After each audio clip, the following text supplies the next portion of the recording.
የትንሳኤ በዓል ምክንያት በማድረግ የመከላከያ ሚኒስቴር አመራሮች በየደረጃው በተለይ ዝቅተኛ ገቢ ያላቸውን ለመደገፍ ያው መንግስታችንን በሰጠው አቅጣጫ መሰረት መንግስት በየአካባቢው ያሉትን አቅመ ደካሞችን ዝቅተኛ ገቢ ደረጃ ያሉትን በተለያዩ ድጋፎች እያደረገ ኢኮኖሚያዊ ሁኔታቸው እንዲሻሻል ለመንግስት ለስም ተቋማት ያላቸውን አብሮነት እንዲገልጹ እያደረገ ይገኛል። ይሄ ከመንግስታችን የመጣውን ትኩረትና አቅጣጫ ተከትለን ደግሞ እኛም በዚህ ተቋም ውስጥ በዚህ አካባቢ የኛ ተቋም ብቻ ሳትሆኑ ከተለያዩ በዚህ ግቢ ውስጥ ለምትሰሩት ሁሉ ነው ይሄን ድጋፍ ለማድረግ ያሰብነው በጦር ኃይሎችን በዙሪያው ላሉት።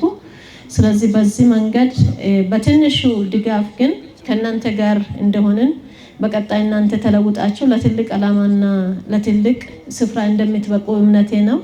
ሁላችሁም በያላችሁበት ጥረት እንድታደርጉ መንግስት የሰጣችሁን በየደረጃው ቅድም ወንድሜ ስላለ ሌላ መድገም አልፈልግም። ሁላችንም በየደረጃችን አስፈላጊዎች ነን።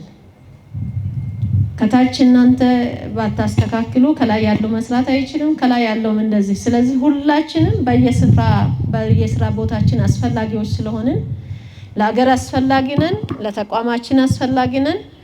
ለሁሉም እንደ ዜጋ ሁላችን አስፈላጊዎች ስለሆንን በያለንበት የሥራ ቦታ ላይ በብቃት በትጋት በታማኝነት እንድታገለግሉ አደራ ይላለሁ። በሁሉም በሚንችለው አቅም ከጎናችሁ እንደሆንን አመራሩ የናንተ ኑሮ እንደሚገደው እንደሚያስብ ምልክት እንዲሆን ነው። በጎ ማድረግ ይጠበቅብናል ማለት ነው። ሁላችንም በጎ እናደርጋለን፣ በጎ ስራ እንሰራለን። የተሻለ አገር ለመገንባት የራሳችንን ውጤት ለማምጣት እንሰራለን። በስራችሁ ውጤታማ ትጉዎች ሁላችሁ እንድትሆኑ እንመኛለን።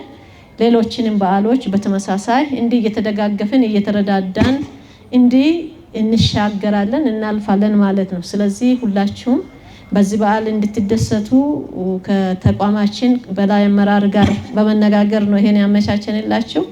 በድጋሚ እንኳን ደስ ያላችሁ እንኳን አደረሳችሁ ለማለት እወዳለሁ። አመሰግናለሁ።